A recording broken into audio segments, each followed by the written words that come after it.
Gagawa naman tayo ngayon ng white chocolate mocha using kung nabili kong Tolani white chocolate. Tara, samahan niyo ako. Gawa tayo. Of course, we're using Nescafe Gold. Use it.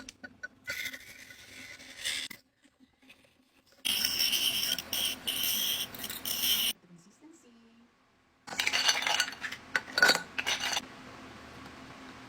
So, lalagyan na natin ng Tolani white chocolate. Haluan natin ng sea salt foam.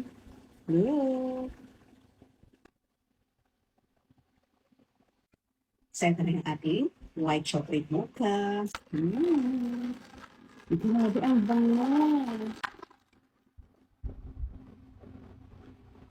Ang sarap. Perfect.